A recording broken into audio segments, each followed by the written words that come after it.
Welcome to Conversation with Zaki Baruti, with your host, Zaki Baruti. And like always, I want to give a shout out to my biological family, what's happening, to the Universal African Peoples Organization family, what's going on, and to New Life Evangelistic Center family headed by Reverend Rice. Keep up the great work, and a shout out to our amazing cameraman, Bob. On that note, we're going to have another great show because we're going to be doing part two of a two-part series whereby I was interviewing, or will be interviewing, two recent grads of universities, and our community is very proud of their graduation. Like for all of the young men and women who have graduated throughout this country, especially the black grads. With that said, previously I had on my show Ryan Swingler, who had an academic and legacy scholarship to attend Drake University. He was my previous guest, and today I have with me a young man who I'm so proud of, who's actually my grandson, Xavier Silva, who also had a academic scholarship to Brown University. Well, congratulations, sir, on graduating, and your degree that you graduated from Brown University was what? I studied sociology with a concentration in organizational studies. Okay, then. So with that said, in terms of why did you choose Brown University first and foremost?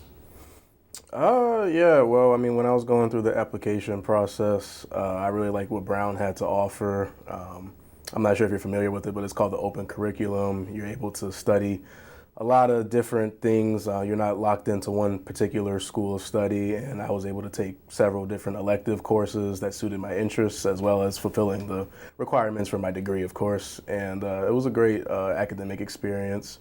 And on top of that, it's just a very prestigious university, and has really allowed me to make a lot of different connections, have a great time with friends as well, and build a lot of cool relationships, and get to the point where I am now. You may mention this prestigious university. What do you mean? What do you mean by it being prestigious? Well, I mean, Brown University is one of the top schools for undergrad in the country, and it's like a lot of resources there available. And it's called one of the Ivy League schools, then, right? Yeah, that's Ivy League school. Yes. Oh, okay then. Now, why did you apply for any black colleges or anything? BCs? Yeah, throughout the application process, I also looked at Howard specifically. Yeah, that was one of the schools I looked at. Oh, okay, but you ended up choosing Now, in terms of preparing you for school, what high school did you go to? I went to John Burroughs. John Burroughs, okay then. Did you enjoy your experience there? Yeah, I had a great time. Think gave me a great foundation to get in, to college and flourish in college. Okay then. Now, going back to your college experience, going back to John Burroughs, was there any particular teacher or teachers that really stimulated you? Oh, that's a great question. Honestly, I had a particular teacher. I wasn't even the biggest fan of math, but she was my geometry teacher and pre-calc teacher, I believe. But her name was Nicole Randall. She was also my academic advisor at one point. Great woman. She definitely, I enjoyed her classes even though I wasn't the biggest fan of math. And she made high school fun and was always supportive of me. Okay then. Now in terms of parental support through college, would you not say that's important? Oh yeah, 100%. Yeah, okay. I mean, obviously I had, you and Nana's support, and then my mother and my father. So yeah, definitely had a lot of support from the family. Okay. Also, I didn't make mention question. Now you have some direct ancestry to one of the countries on the continent of Africa. In particular, which country is that? Yeah. Well, my father's side of the family is Cape Verdean. Cape Verde, island off the west coast of Africa. Well, yeah, a series of 10 islands. My family is more predominantly from South Vicent. Oh, okay then. So have you been blessed to travel there? Unfortunately, not as much as I'd like. I got to go once as a child. I haven't been able to go back since then, but yeah. But you have done a lot of experience, I mean, for your short time here on this earth. You have traveled a little bit, right, internationally? Yeah, I've been blessed to travel quite a bit actually for my age. I've had a chance to go on spring break trips with the family as well. So yeah, it's been So, good. and I push travel. I love travel, okay? But and I'm challenging you to beat the number of countries that I've been to, right? Yeah. Which has been 36. What are some of the countries that you've been to? I've been to the Bahamas, been to Dominican Republic, been to Mexico, I've been to Portugal, Cape Verde, been to Jamaica, been to Panama, and St. Martin.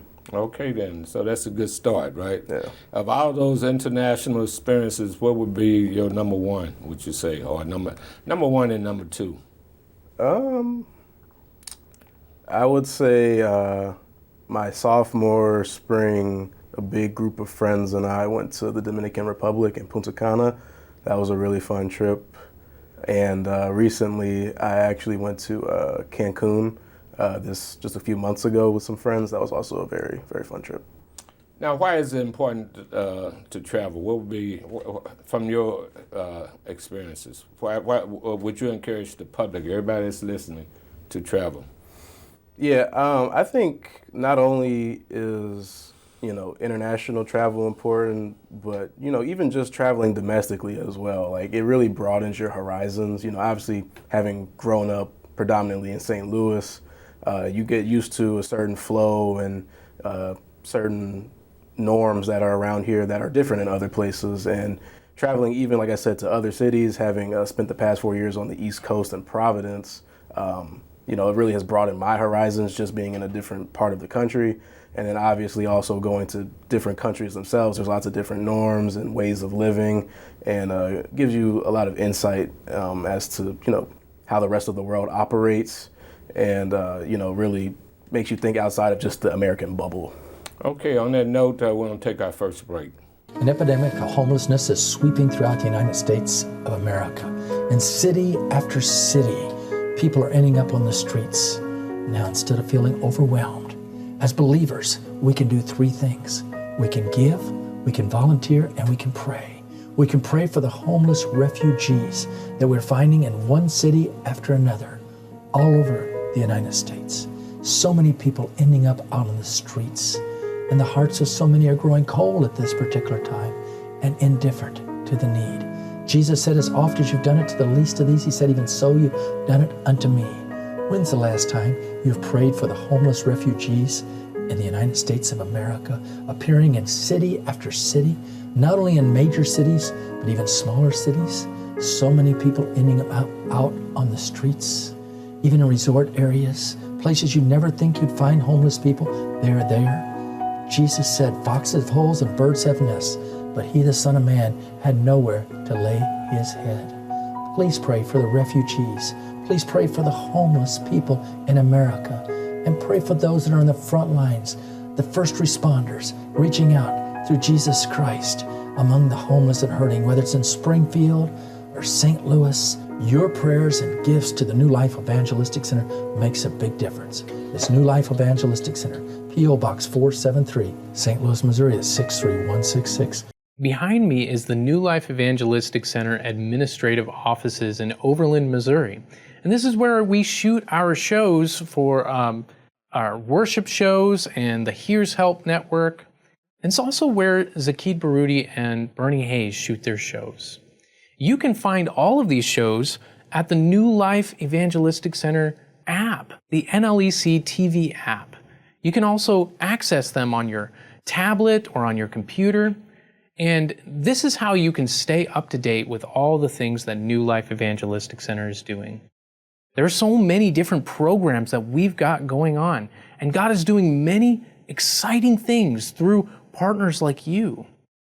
So if you want to support the work that New Life is doing, then please access and give through the app. You can go online at nlecstl.org or give us a call at 314-421-3020.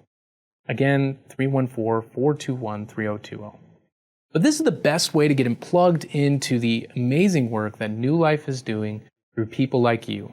And so there is something for you to get involved in today. And we are so thankful for our partners. Only through the grace of God and your gift are we able to bless others today. Welcome back to Conversation with Zaki Baruti. In studio with me is my grandson, Xavier Silva, who's a recent grad from Brown University, located in Providence, Rhode Island. Before I get back into your experience on the college campus, I see you got two X's on you. One big letter, and one is kind of like a cross almost, too. What are those symbolic of? Yeah, well, I mean, my name's Xavier, of course, and, you know, my whole life I've had X-related nicknames, you know, X-Man, just X now for the most part, and so, yeah, the chain is just kind of this is like a, you know, a thing for my nickname, I guess, and, you know, I like to wear it a lot just because, like I said, that's me, I'm X, so that's kind of X-Man, I know. Yeah, Okay, that's more so when I was a kid, but yeah, now it's just X for the most part. And obviously, the T-shirt, I got this from the National Museum of Black History, and this is, of course, you know, in honor and memory of, you know, the great Malcolm X. I heard that. Now, in that you mentioned Black history on campus, I mean, your experience in knowing history, do you consider, you in the field of sociology, why is it important to know Black history?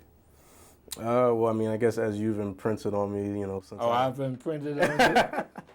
Okay. Since I was, or impressed upon me Okay. since I was a child, it's definitely important to know your roots and know where you came from. You know, I think as African Americans in this country, you know, we often struggle to, you know, really find our ancestry and, you know, tie ourselves back to our roots, just, you know, obviously due to the ramifications of the atrocities of slavery and slave trade. So I think it's very important, you know, to be able to have a foundation and to root yourself in a culture, and, you know, being able to find that, especially as African Americans, I think is very important. Okay, then. I just want to salute your father, because when he put together a great family gathering on graduating, on your graduation, the eve of your graduation, and your mother for the years that they've helped mold you. So with that said, you want to give a shout out to both your mother and father? Oh, you already did, though, didn't you? Okay, I'm sorry. Just want to reemphasize it. Okay, then. Now, your experience at Brown University, how was that? Oh, it was great. I had a great 4 years there. Yeah, I wouldn't change anything about it. It was good. Now, what is in your estimated population of the students attending Brown University? It's a small percentage. Obviously, it's a PWI. I want to say it's roughly around 9% now. Oh, that's black people going there? When you say 9%? Yes, yeah. Oh, African, okay. yeah, but black. what was the total student population? Oh, sorry, I misunderstood the question. It's about 8,000. About 8,000? Yeah, okay, like then. that. So your experience at the university was pretty good. Now, did they have any black student organizations on campus or what have you? Yeah. There was also there was a black center for students of color. There's a Black Student Union, and then there was lots of other affinity groups for particular ethnicities, like the Caribbean Student Alliance and Nigerian Student Alliance, et cetera. And were you participating in any other activities? Yeah, I wasn't a member of the executive boards, but yeah, I would definitely, you know, participate in the events that they had planned for the community. Now, Rhode Island is, Providence is a small, predominantly white area. How was your experience outside of the college campus going into the outer community? Yeah, well, honestly, Brown is kind of its own bubble in a sense. You know, the campus, it's a pretty big campus. Sits on top of this area called College Hill. So I didn't have a car on campus, so I can't say that I got off campus as much as I would have liked. I did more so as I got older. But in my experiences when I did leave campus, you know, I didn't really have any negative experiences. It was mostly positive. Like I said, I'm of Cape Verdean heritage, and there's a lot of Cape Verdean influence in Providence, Rhode Island, especially. So when my family would visit, like my father, I have an uncle there as well. I would get to experience a lot of Cape Verdean culture there as well, and Portuguese culture. Now, you made mention of your father again. Now, what occupation does he hold? I just want to give a shout out for that. Yeah, he's a commercial pilot. A commercial pilot, that's good. So we can be all what we can be. Is that the right statement? Now, you majored in sociology. What guided you into sociology, and why do you see that as important in your vision of going into the real world, work world too? Yeah, honestly, I came into college. I wasn't quite sure exactly what I wanted to study. I guess I came in with the thought of business, right? And I started out taking mostly economics courses and stuff. But as I said earlier, Brown offers an open curriculum in which I'm able to take a wide variety of electives while I'm also fulfilling my requirements for my degree. And early on, I ended up taking a lot of sociology courses purely out of interest. And over time, I decided, I ended up coincidentally actually having just as many sociology requirements as economics requirements. And I decided I would prefer to study sociology moving forward. So when I was a sophomore, which is typically the time when you declare your major, that's when I declared sociology with a concentration on organizational studies. And honestly, I think sociology is important just because it gives you the ability to empathize with other people, understand a lot of why the world is the way that it is. And particularly within a business context or organizational context, it allows you to understand power dynamics. And for me personally, I think as a black man entering corporate America soon, I think it allows me to better navigate the spaces that I'm going to enter that are, obviously going to be predominantly white. Now, you were saying you're going into corporate America. What aspect of corporate America you're going into? But you can answer that on the other side of the break. I want to encourage you to continue to pray for the Zaki Baruti Show and the work of the New Life Evangelistic Center. You can help sponsor this show, the Zaki Baruti Show, by sharing your gift with the New Life Evangelistic Center at P.O. Box 473, St. Louis, Missouri. That's 63166. I spent a lot of time this past week among the tornado victims, that EF3 tornado that struck the St. Louis area on May 16th, 2025. I mean, the needs just continue to grow. And I encounter a lot of people that are having joy in their heart, but also they're very worried about what the future is going to bring. There's other people that are experiencing despair. We're trying to help people, not only with physical needs, but also encouraging people to have hope. Yes, and that's why we're also distributing the New Life Zoe free paper. We'll make available to you, Planting Seeds of Hope. It's just filled with testimonials, stories of people who found hope in the midst of desperate situations. Many of them are homeless people, people that begin discovering a new life. As we share hope, we want to encourage you to join us in doing that. And if you'd like a bundle of papers, drop by 2428 Woodson Road in Overland, Missouri. I want you to know that there is hope. You may have been one of the victims of the tornado. If you need shelter, call us here at New Life Evangelistic Center at 314-421-302. You need household items. We invite you to come and visit us here at 2428 Woodson Road in Overland, Missouri, and the free store that we have that you can select items out of, between like 10 a.m. and 2 p.m. But call first, 314-421-3020. You can join the teams that go out on the streets daily by just linking up with our volunteers. And again, the number is 314-421-3020. Many, many ways you can get involved to help people at this critical moment. I thank God for those of you that are sharing with New Life Evangelistic Center so we can help those in need. It's P.O. Box 473, St. Louis, Missouri. That's 63166. Let's make a difference for good and go out and help so many right now. Let's let them know that there is hope. Let's continue to share hope through direct help. Welcome back to Conversation with Zaki Baruti. In the studio with me is Xavier Silva, a recent grad of Brown University located in Providence, Rhode Island. And we're discussing the aspects of the college campus on his life, as well as this is part two of a two-part series where I had interviewed another young brother who recent grad of Drake University, Ryan Swingler.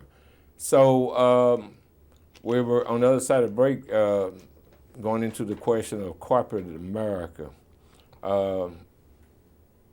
you plan on entering to corporate America?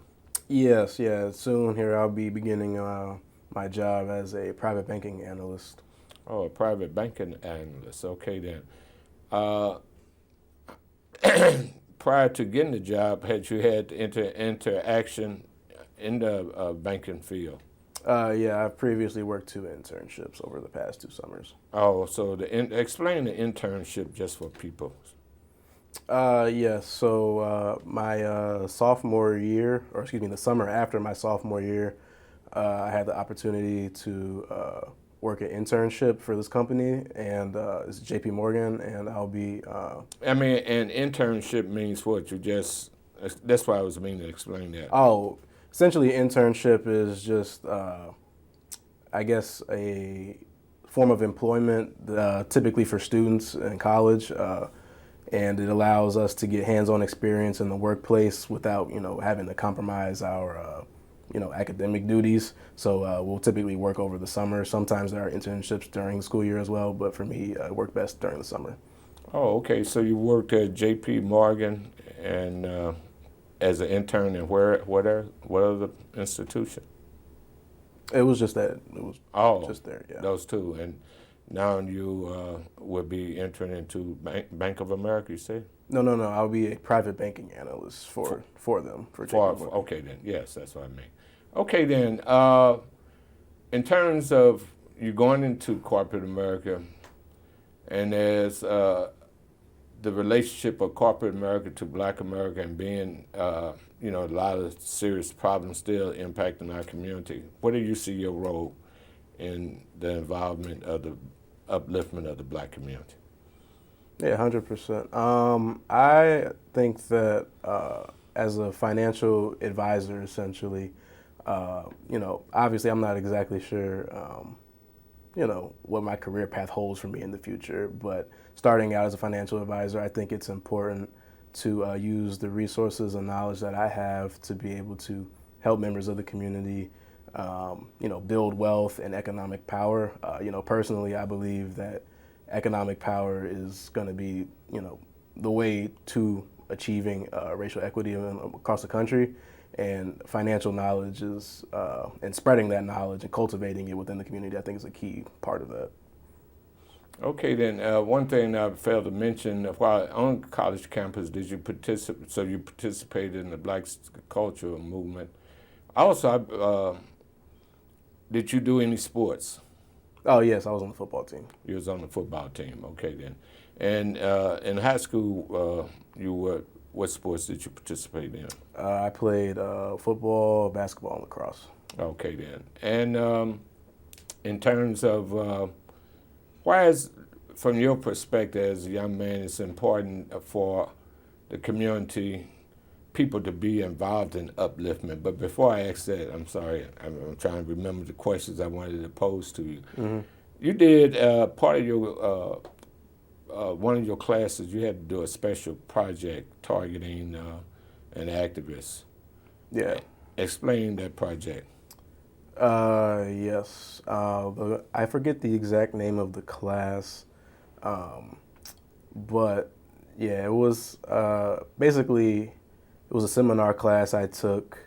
It revolved a lot around contemplation and religion in a sense. And for the final project, we were tasked with creating essentially a video documentary, short one, that revolved around spiritual figure and or activist figure, and I chose you, of course. Oh, and I'm so humbled by it. I just want the public to know that you can go on our YouTube station, UAPO News World, and get it. And I just want to say publicly, thank you ever so much. Over the years, I've received a number of awards, but that was one of the greatest awards that I've had. So on that note, then. I was going to ask you, since, as a young man being impressed, I used to say that you're going to be my lieutenant. Am I correct? Yeah. Well, we got to take a quick break, and I'll get to that. All right. As you travel the journey of life, are you ready for the final exam? Along that journey, you're going to meet a lot of people in need. that directly relate to that final exam that Jesus gives us in Matthew 25:31 to 46. Now, we're not saved as a result of the works that we do there. We're saved as it's laid out for us in Ephesians 2:8, 9, 10. For by grace you've been saved, that not of yourself, it's a gift of God, not of works, lest anyone should boast. And he goes on and tells us that we're Christ's workmanship. We've been created for good works. So if we receive Christ, we're going to respond in a positive way to that final exam given in Matthew 25:31 to 46. When I was hungry, did you feed me? Naked, did you clothe me? Sick or in prison, visit me. A stranger, did you welcome me? As oft you done to the least these, even so you've done it unto me. We offer you many opportunities at New Life Evangelistic Center. Go to www.newlifeevangelisticcenter.org. Many opportunities where you can volunteer to let the light and love of Christ flow through you. Just give us a call at 314-421-3020. That's 314-421-3020. God loves a cheerful giver. Even though things are really tough right now, you can make a difference in the lives of so many. New Life has been doing this work for 50 years, and we have seen God's gracious goodness through people like you who have participated in this work. There are so many people who are suffering. More people are becoming homeless for the first time with the rising costs of inflation and food and housing and so many other commodities. We need help. You can make a difference today in the lives of so many by giving your tax-deductible gift to P.O. Box 473, St. Louis, Missouri. Or go to newlifeevangelisticcenter.org or call to get involved in this incredible work. Welcome back to Conversation with Zaki Baruti. We only have a couple more minutes with Xavier Silva, my grandson, who recently graduated from Brown University, located in Rhode Island. My last question for you, in terms of, as I've tried to impress upon you, and as you was growing up, you would be my, what I would call you, my Lieutenant. Okay. Why is it important to be involved in the community from a youth perspective, in that you're young? How old are you? 22. Why is it important to be involved in the community? I think it's important just to be able to connect to your peers and participate in the upliftment of the community, as we need it for sure. And I think it's just important to, once you get into places of privilege, or if you've worked hard to get to, achieve high status, it's always important to give back. Absolutely, always to give back. Okay then, and also if you had to speak to the world youth, what would be your message to the world youth? I would say it's important to build connections and build relationships. That's a huge aspect of moving through this world. And I think it's important to always open more doors. Do not, close doors, don't burn bridges. You want to cultivate strong relationships, and that's what's going to separate you from the rest, I think. Okay then. So, well, again, I'm just so proud of you, and pray that God bless you immensely, as well as all the young people in the world who's taking it from one step of life in terms of being prepared to deal with the real world and making a difference so that we can have a beautiful, holistic society, not just here in America, but internationally. So on that note, Xavier, I just, again, say I'm proud of you. You keep up the great work. And God bless. And to my audience, like always, I say it's very important to be involved in the community. So everybody need to do, in our humble opinion, two things. One, for all different elections, you should vote, but know the issues before you go and vote. And secondly, everybody need to belong to an organization that has a track record of working to uplift humankind. We say join the Universal African Peoples Organization. You can go to our website, and it provides the information that's necessary. On that note, may God bless each and every one of you.